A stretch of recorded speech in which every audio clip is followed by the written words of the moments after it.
لو أنت بتتابع صناع محتوى تطوير الذات الأجانب، أكيد هتكون عارف مصطلح الريد بيل أو الحباية الحمراء، وفي الفيديو ده إن شاء الله هافهمك إيه معنى الريد بيل وإيه هي مميزاتها وإيه هي عيوبها. ولكن قبل ما نبدأ صلّ على النبي صلى الله عليه وسلم، ولو مأخر فرض فقوم صلّيه الأول وبعد كده ارجع كمل الفيديو ده ويلا بينا نبدأ. في البداية كده تسمية الحبوب دي هي مجرد مصطلح بيرجع أصله لفيلم ذا ماتريكس، وفي أكتر من حباية وكل حباية فيهم بتعبر عن فلسفة معينة، ولكن إحنا اللي يهمنا دلوقتي فلسفة الريد بيل. بُص في البداية كده الريد بيل هي فلسفة كويسة جدًا في حاجات كتيرة، وفيها أفكار فعلًا كويسة وبتشجعك على حاجات كويسة، ولكن للأسف فيها أفكار سامة جدًا على عقيدتك كمسلم. طيب إيه هي المميزات أو الأفكار الكويسة اللي في الريد بيل؟ أول حاجة إنها بتشجعك تحسن من جسمك وتبقى قوي وشكلك حلو ورياضي، وبتشجعك إنك تطور من مهاراتك وتعمل أكبر كمية فلوس تقدر عليها، وبتقول لك إنك لازم تبقى مصدر أمان لأسرتك، وبتشجعك إنك تبقى راجل مهيمن على الناس اللي حواليك، أو بمعنى آخر تكون أنت الألفا ميل. وحرفيًا كل دي حاجات جامدة جدًا ليك لو أنت بتحاول تطور من نفسك فعلًا وتبقى شخص أحسن. ممكن تسألني دلوقتي طيب فين الأفكار السلبية في كده؟ ما دام كل حاجة أنت قُلتها حرفيًا بتتمحور حوالين إنك تطور من نفسك وتحسن من نفسك. هاقول لك إن المشكلة كلها في 4 أفكار موجودة في الRed Pill، والأفكار دي سامة جدًا، وده شيء طبيعي جدًا لأن فلسفة الRed Pill اللي وضعها البشر، فطبيعي مش هتكون كاملة. فلو أنت قدرت تاخد الأفكار الكويسة اللي في الRed Pill وتبعد عن ال4 أفكار اللي هاقول لك عليهم دلوقتي دول، فأنت هتبقى زي الفل. أول مشكلة في الRed Pill هو إيه الدافع ورا إنك تحسن من نفسك. يوتيوبرز الRed Pill الأجانب هيقولوا لك إن الدافع ورا إنك تحسن من نفسك هو عشان البنات، إنك كل ما تبقى أحسن وأغنى وأقوى فهتجذب بنات أجمل والكلام ده، وأنت كمسلم ما ينفعش ده يكون الدافع بتاعك خالص. أنت لازم كمسلم تكون حياتك كلها لله. يعني أنت لمّا تتمرّن، أنت بتتمرّن عشان دي أمانة ربنا ادّاها لك، فأنت بتحاول تحافظ عليها. أنت لمّا بتشتغل، فأنت بتشتغل عشان تقدر تجيب أكل وشرب يعيّشوك عشان تقدر تعبد ربنا، أو عشان تستعمل الفلوس اللي هتعملها دي في إنك أنت تعاون المسلمين بالصدقات والمساعدات والكلام ده. وأنت لمّا بتتعلّم، فأنت بتتعلّم عشان تنفع الأمة بعلمك ده، مش عشان تجذب بنات أو عشان يبقى ليك مكانة اجتماعية ولا أي حاجة من الحاجات الدنيوية دي. أنت لازم تكون حياتك كلها عايشها عشان ربنا، كل حاجة أنت بتعملها عشان ربنا في الآخر. ده الفكر الإسلامي الصحيح. أمّا الفكر بتاع الRed Pill مش بيقول لك كده خالص، وهي دي أول مشكلة أو أول فكرة سامة في الRed Pill، هو إن الدافع بتاعهم بيكون عشان تجذب بنات أو عشان حاجات دنيوية ما لهاش قيمة. وتاني مشكلة كارثية في الRed Pill خصوصًا الRed Pill الأجنبي هو عدم إيمانهم بالقدر وبالنصيب. هم شايفين إن الفلوس اللي هتعملها دي هي بمدى شطارتك في الشغل وذكائك والكلام ده كله، ولكن الإسلام بيقول غير كده. الإسلام بيقول لك إنك ليك نصيب معين في كل حاجة في حياتك، ليك نصيب معين في الفلوس، ليك نصيب معين في الصحة، ليك نصيب معين في الجواز والكلام ده كله. وفي الإسلام أنت عشان توصل لأي حاجة لازم حاجتين يحصلوا في نفس الوقت،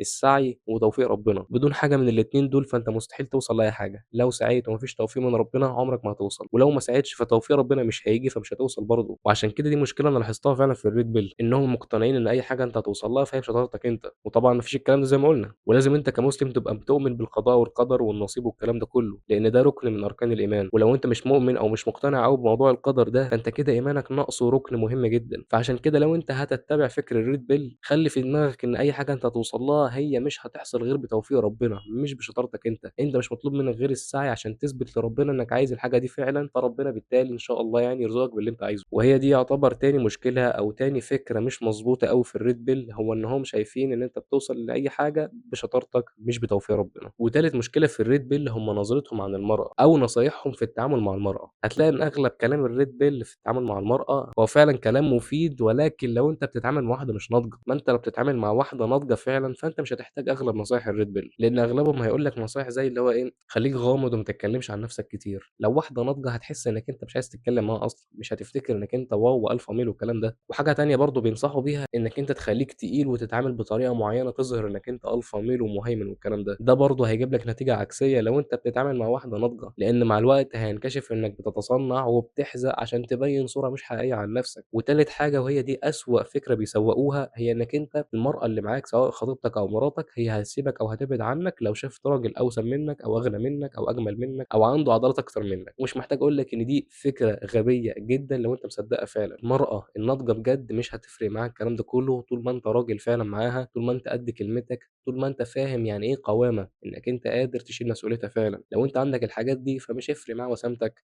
مش هيفرق معاها فلوسك، مش هيفرق معاها الكلام ده كله. أمّا لو هنيجي نتكلم عن واحدة غير ناضجة فأنت فعلًا كلام الRed Pill كله ينفع ينطبق عليها وهينفعك فعلًا في التعامل معاها. وطبعًا أنا كلامي ده كله لو أنت بتتعامل مع خطيبتك أو مراتك، مش مع البنت اللي أنت مرتبط بيها. وده برضه يرجعنا للنقطة الأولى، إنك أنت ليك نصيب ورزق معين في الجواز، فمش هيفرق عضلاتك والفلوس والكلام ده كله في موضوع الزواج. اللي هيفرق أكتر حاجة هي أخلاقك وتعاملك وتقوتك لربنا فيها هي. وده برضه يرجعنا للنقطة الأولى تاني في حوار إنك أنت عضلاتك وفلوسك والكلام ده كله المفروض توظفهم لله. لله، مش توظّفهم لغرض دنيوي. ورابع وآخر فكرة في الRed Pill هو موضوع المنافسة وإنّك أنت متأخّر في الحياة. في بعض الناس من بتوع الRed Pill ممكن يقول لك إيه، اشتغل عشان تاخد الفلوس بدل ما حد تاني يشتغل أكتر منّك وياخدها منّك، أو اشتغل واتحسّن عشان تتجوّز البنت اللي أنت عايزها بدل ما حد تاني ياخدها منّك، وكل الكلام ده طبعًا هراء.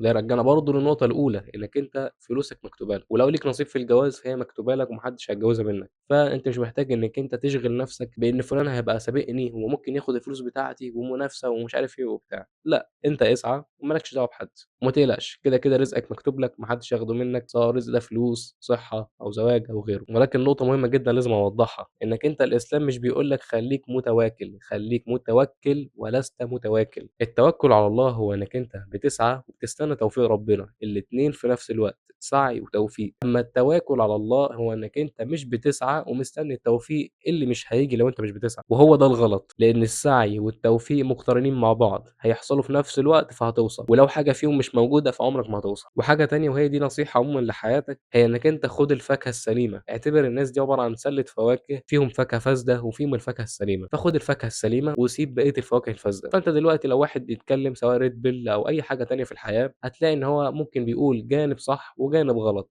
خُد الجانب الصح وسيب الباقي، يعني مش عشان الشخص ده قال حاجة واحدة غلط فترمي كل كلامه وتقول ده شخص وِحِش فمش هاسمع منه خالص. لأ، عادي ممكن تسمع له وتاخد منه الكلام المفيد فقط. وعمومًا أنت لو عايز تسمع للRed Pill فالأفضل إنك أنت تسمع للRed Pill العربي الإسلامي مش الRed Pill الأجنبي، لأن اليوتيوبرز العرب بتوع الRed Pill نوعًا ما بيراعوا فرق الثقافة وفرق الاختلاف المعتقدات والكلام ده كله ما بين العرب المسلمين والأجانب، وهتلاقي إن أغلبهم نوعًا ما بيراعي الكام نقطة اللي أنا اتكلمت عليهم، موضوع القدر والنصيب والحاجات دي هتلاقيهم إن هم بيراعوها وبيتكلموا فيها بشكل أحسن يعني ومش بيحطوا فيها الأفكار السامة دي أوي. وآخر نصيحة هو إنك أنت لو عايز إرشاد كويس جدًا فشوف السيرة النبوية لو الموقف ده حصل مع الرسول صلى الله عليه وسلم، أو شوف لو الموقف ده حصل مع الصحابة أو حد من علماء الإسلام الكبار. لو أي حد من ال3 دول اللي هم الرسول والصحابة وعلماء الإسلام مَر حد فيهم بالموقف اللي أنت بتمُر بيه، فشوف هو اتصرف إزاي وقلده. ولو حالتك أو موقفك ما مرّش بيه أي حد من ال3 دول، فهنا يا عم ماشي اطلب النصيحة من أي حد معانا دلوقتي. وأتمنى في الفيديو ده إن أنا أكون قدرت أعرّفك إيه هي الRed Pill وأعرّفك إيه هي مميزاتها وعيوبها وإزاي تتعامل مع العيوب دي. وبس كده، السلام عليكم.